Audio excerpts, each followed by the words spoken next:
नमस्कार दोस्तों, मैं जयराम पटेल आज़ाद आप सभी का हार्दिक स्वागत करता हूं। साथियों, हम देख रहे थे भौतिक विज्ञान। भौतिक विज्ञान के अंतर्गत जो हमने अपना प्रथम टॉपिक शुरू किया था वो था गति और बल, यानी मोशन एंड फोर्स। इसके अंतर्गत हमने गति के प्रकार देखे और गति का दूसरा प्रकार जो था पथ के आधार पर गतियाँ। पथ के आधार पर गतियाँ हमने 4 प्रकार से देखी थी, जिनमें से एक हमारी हो गई थी, एक हमने पढ़ ली थी, सरल रेखीय गति या स्थानांतरीय गति। सरल रेखीय गति के अंतर्गत जो न्यूटन ने गति के 3 नियम दिए हमने वो भी देखे और गैलीलियो ने इसे जड़त्व कहा, हमने गैलीलियो की जड़त्व के नियम भी देखे। इसी टॉपिक को आगे बढ़ाते हुए हम दूसरी गति पढ़ेंगे, वृत्तीय गति। हेडिंग डालिए, वृत्तीय गति।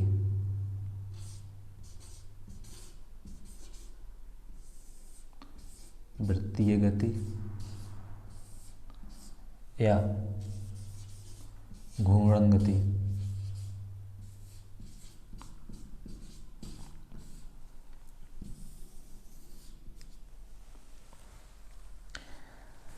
अगर हम वृत्तीय गति की बात करें तो वृत्तीय गति के नाम से ही लगता है कि कोई वस्तु या पिंड, गति के लिए अपन कुछ भी लिख सकते हैं, यहाँ वस्तु और पिंड की बात करते हैं। कोई वस्तु या पिंड एक वृत्तीय मार्ग में गति करता हो, ऐसा हम सोच सकते हैं। लेकिन इसे हम और ढंग से परिभाषित कैसे करें, तो हम ये सोचेंगे कि किसी पिंड या वस्तु अपने अक्ष के परितः, किसके परितः, अक्ष के परितः एक वृत्ताकार मार्ग में गति करती है, तो पिंड या वस्तु के द्वारा की गई इस प्रकार की गति वृत्तीय गति कहलाती है। फिर सुनिए, किसी पिंड या वस्तु के द्वारा अपने अक्ष के परितः एक वृत्ताकार मार्ग में की जाने वाली गति वृत्तीय गति कहलाती है। अगर हम एग्जाम्पल की बात करें तो पृथ्वी का सूर्य के चारों ओर घूमना एक वृत्तीय गति है। चंद्रमा का पृथ्वी के चारों ओर घूमना ये भी एक वृत्तीय गति है। साथियों, आपने ये भी सुना होगा, देखा होगा, किताबों में पढ़ा भी होगा कि पृथ्वी जो सूरज के चारों ओर चक्कर लगाती है, इसकी 2 गतियां हैं। एक तो पृथ्वी अपने अक्ष के परितः परिभ्रमण करती है और एक परिक्रमण करती है सूरज का, यानी एक तो अपने अक्ष के परितः ही घूमती है और एक सूरज के चारों ओर घूमती है। तो पृथ्वी के द्वारा की जाने वाली दोनों प्रकार की गतियाँ कैसी गति हैं, वृत्तीय गति हैं। देखना जरा, जैसे ये पृथ्वी है, क्या है, पृथ्वी है, ये इस प्रकार से गति करती है। यहाँ सूर्य है, तो अगर इसका हमें ये अक्ष माने, पृथ्वी का झुकाव माने, तो पृथ्वी इस अक्ष के परितः ही तो गति करती है, यानी पृथ्वी ऐसे भी गति करती है और अपने आप में भी गति करती है। तो पृथ्वी के द्वारा जो 2 प्रकार की गतियाँ की जाती हैं वो दोनों ही कैसी हैं, वृत्तीय गति हैं। अगर हम दूसरे उदाहरण की बात करें तो चंद्रमा का पृथ्वी के चारों ओर घूमना एक वृत्तीय गति है। एक और सिंपल से उदाहरण की बात करें जो आप सब व्यवहार में देखते हैं, जैसे पंखा है। पंखा में जहाँ पंखे लगाई जाती है, इस माइकल में यहाँ पंखे लगाते हैं, तो इस पंखा का अक्ष माना जाएगा और पंखे किस वृत्ताकार मार्ग में गति करेगी, ऐसे गति करेगी। तो इस प्रकार की गति भी एक कैसी है, वृत्तीय गति है। हमने वृत्तीय गति में इतना ही पढ़ेंगे, ज़्यादा नहीं है। तो अगर 2-3 क्वेश्चन बनता है कि सूर्य पृथ्वी के चारों ओर किस गति में घूमता है, परिभ्रमण परिक्रमण, या पृथ्वी चांद चंद्रमा पृथ्वी की ओर किस गति में भ्रमण करता है, तो कौन सी गति है, वृत्तीय गति है। अब जो हमारी तीसरी गति है वो है प्रक्षेप गति। हेडिंग डालिए, प्रक्षेप गति। प्रक्षेप गति। साथियों, आप लोगों ने पढ़ा होगा प्रक्षेप। क्या है प्रक्षेप? जब पृथ्वी से किसी पिंड या वस्तु को धरातल से ऊपर की ओर उछाला जाता है या फेंका जाता है और उस पिंड या वस्तु पर गुरुत्वाकर्षण बल कार्य करता है, तो उसे पिंड का प्रक्षेप कहते हैं। अगर यहाँ देखना जरा, जैसे यहाँ कोई व्यक्ति खड़ा हुआ है, यहाँ से इसमें एक पिंड उछाला, तो ये कहाँ काम कर रहा है, गुरुत्वाकर्षण से ऊपर नहीं गया, इस पे गुरुत्वाकर्षण बल कार्य कर रहा है। तब क्योंकि तब इसकी ऊंचाई ज़्यादा हो जाएगी तो गुरुत्वाकर्षण के कारण नीचे ही आएगा। तो जब तक पिंड पर गुरुत्वाकर्षण बल कार्यरत हो तब तक उस पिंड का उसे प्रक्षेप कहा जाएगा, यानी फेंका हुआ पिंड कहा जाएगा। तो व्यक्ति के द्वारा यानी किसी के वस्तु को ऊपर फेंकना वस्तु का प्रक्षेप कहलाता है। प्रक्षेप गति। आपने देखा कि वस्तु को ऊपर फेंकना वस्तु का प्रक्षेप कहलाता है, तो फिर गति क्या है? वो गति भी है। अगर हम प्रक्षेप गति की बात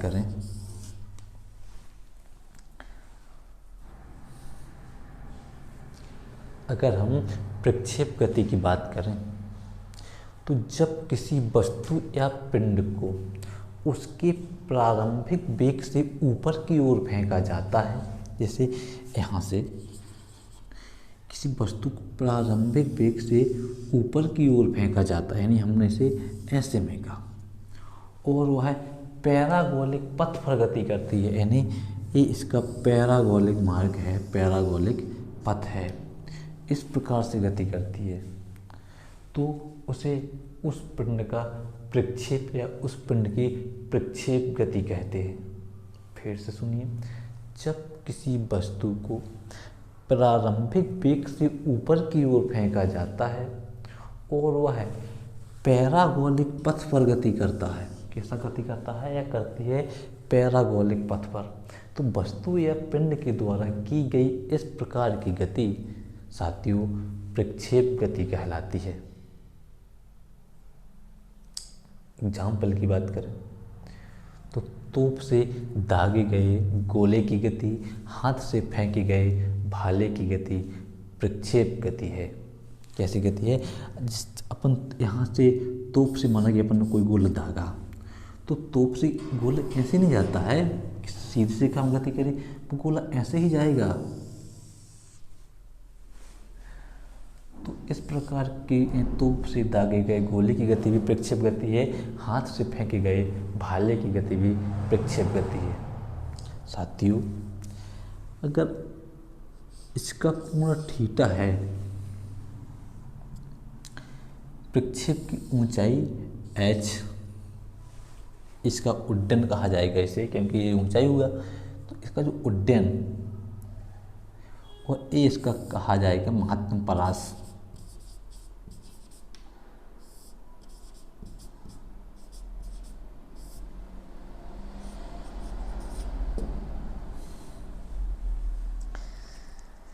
यहाँ से 3 सूत्र बनते हैं और वो एग्जामों में पूछे भी जाते हैं। अगर हम प्रक्षेप के उड्डयन के फार्मूले की बात करें कि प्रक्षेप का उड्डयन किस फार्मूले से ज्ञात किया जाता है या वो फार्मूला क्या है, तो प्रक्षेप का उड्डयन प्रक्षेप का उड्डयन, इसे हम टी से व्यक्त करते हैं। और 2u sin थीटा बटे जी। यहाँ जो u है वस्तु का प्रारंभिक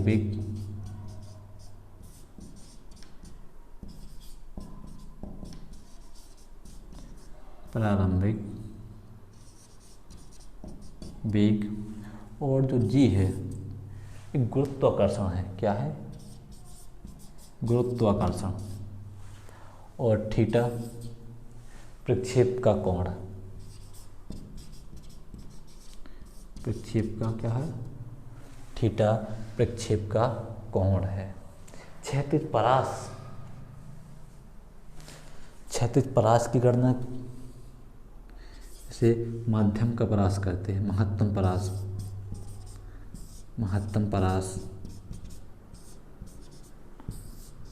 अगर हम महत्तम परास की बात करें तो इसका फार्मूला होता है a² sin 2 थीटा अपॉन जी। क्या होता है? u² sin 2 थीटा अपॉन जी। अगर हम माध्यम की ऊंचाई की बात करें, किसकी बात? माध्यम की ऊंचाई, महत्तम ऊंचाई, अगर हम इसकी उड्डयन की ऊंचाई की बात करें, गोले की ऊंचाई की बात करें कि कितनी ऊंचाई से गया है, तो वो निकल के आता है महत्तम ऊंचाई u² sin² theta upon 2g। ढंग से दिखाई नहीं दे रहा है, दिखाई देगा। ऊंचाई की बात करें u² sin² थीटा बटे 2g। तो ये हैं 3 फार्मूले, प्रक्षेप का उड्डयन, प्रक्षेप का परास और प्रक्षेप की महत्तम ऊंचाई। परास की बात करूँ तो वो मिट गया है, यहाँ फिर से लिख ही दे रहे हैं sin 2 थीटा अपॉन जी। इन तीनों फार्मूलों से प्रक्षेप का उड्डयन, इससे प्रक्षेप का उड्डयन ज्ञात किया जा सकता है। इससे परास ज्ञात करना, मतलब कितनी दूर तक फेंका गया, प्रक्षेप की ऊंचाई, कितनी ऊंचाई से फेंका गया, ये ऊंचाई, उड्डयन,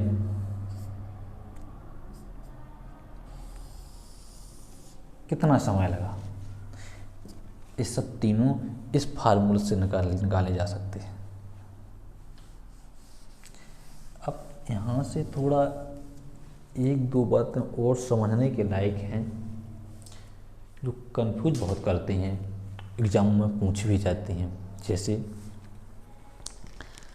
2 तोपें एक साथ रखे हैं, क्या 2 तोपें एक साथ रखे हैं, एक समान कोण पर रखी हैं, इनका एक समान कोण है, और इनसे 2 गोला एक समान वेग से छोड़े जाते हैं, और उन दोनों गोलों का भार असमान है। ध्यान रखना, गोलों का भार असमान है, और उन तोपों से दोनों गोले छोड़ दिए जाते हैं। तो वो गोले जो हैं जमीन पर असमान भार होते हुए भी समान समय में पहुंचते हैं। क्यों? साथियों जरा देखिएगा यहाँ ध्यान से, मैं इसे कंफ्यूजन को दूर कर दूं। जैसे यहाँ ये 2 तोपें रखी हुई हैं,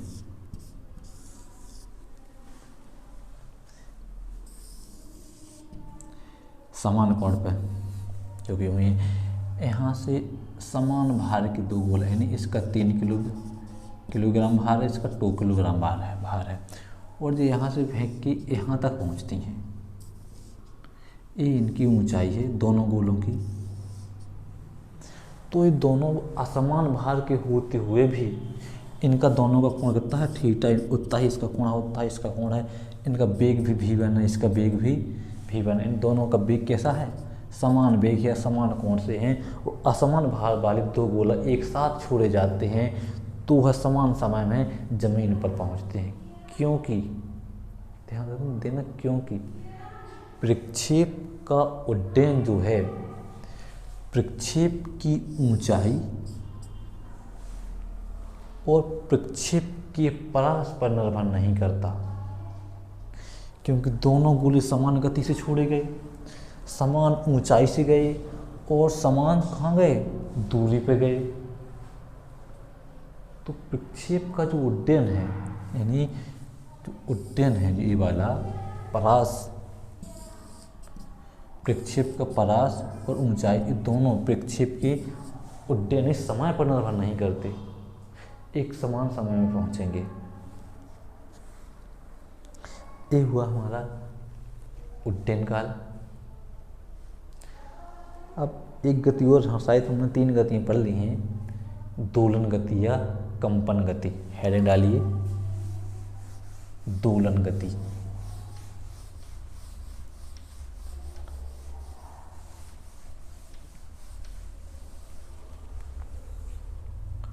कौन सी गति, कंपन या दोलन गति।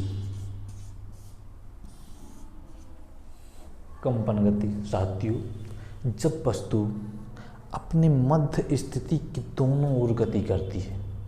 कैसे गति करती है, अपने मध्य स्थिति के दोनों ओर गति करती है, तो वस्तु के द्वारा की गई इस प्रकार की गति कंपन गति कहलाती है।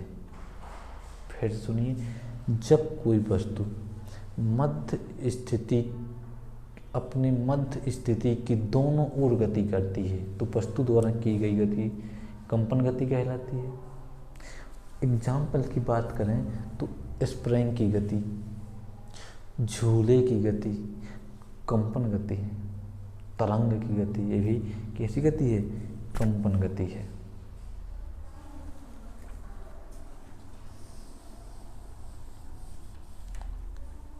देखना, जैसे ये गति है,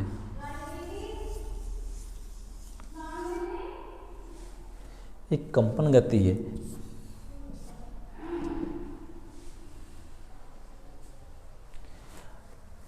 ये क्या है, आयाम।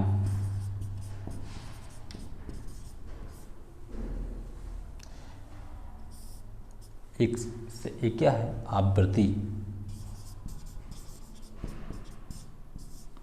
और एक क्या है, आवर्तकाल। यहाँ तक का समय हो गया आवर्तकाल। 1 सेकंड में तरंग के द्वारा एक कंपन की गई दूरी कंपन है, और एक तरफ माध्यम से एक तरफ की ओर झुकाव आयाम कहलाता है। इसे हम आगे डिटेल में पढ़ेंगे, आवृत्ति क्या है, आवर्तकाल क्या है, आयाम क्या है, आवृत्ति क्या है। अभी तो थोड़ी ऐसी अपन ने देख लिया ऐसे।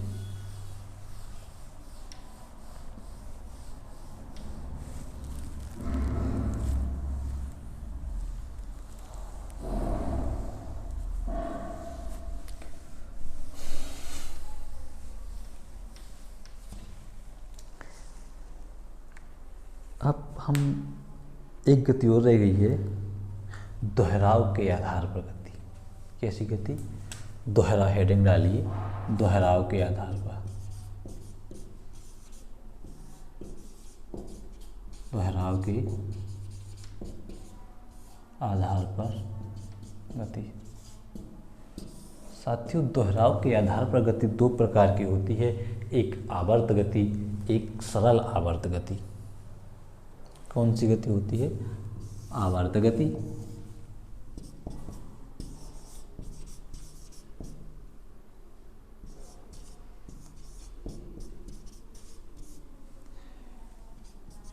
एक होता है सरल आवर्त गति।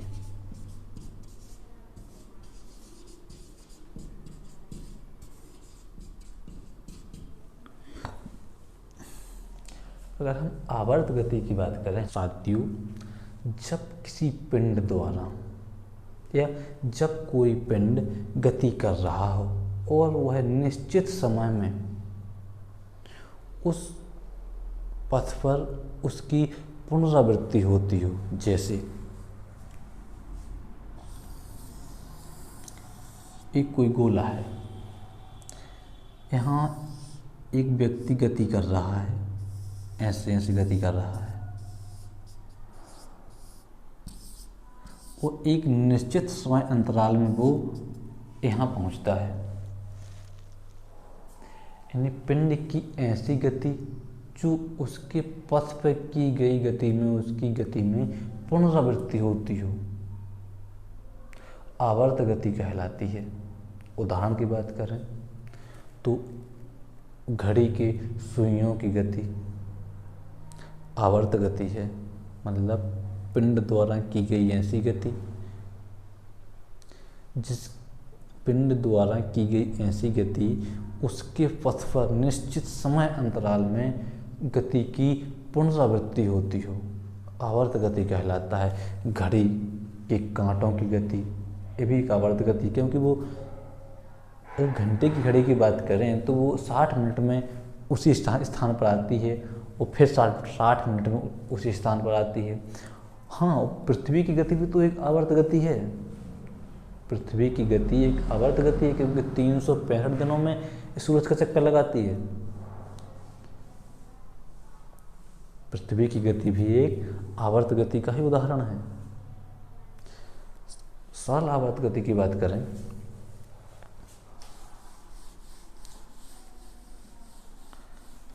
तो सरल रेखा में की गई गति सरल आवर्त गति कहलाती है।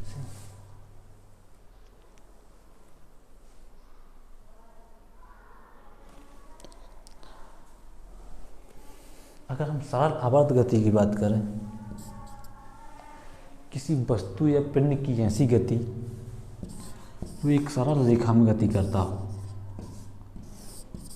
और उसकी गति कैसी हो, आगे पीछे हो, तो पिंड द्वारा की गई इस प्रकार की गति सरल आवर्त गति कहलाती है। सरल आवर्त गति पिंड द्वारा की गई इस प्रकार की गति जो एक निश्चित समय अंतराल में आगे पीछे हो, गति करे, सरल आवर्त गति कहलाती है।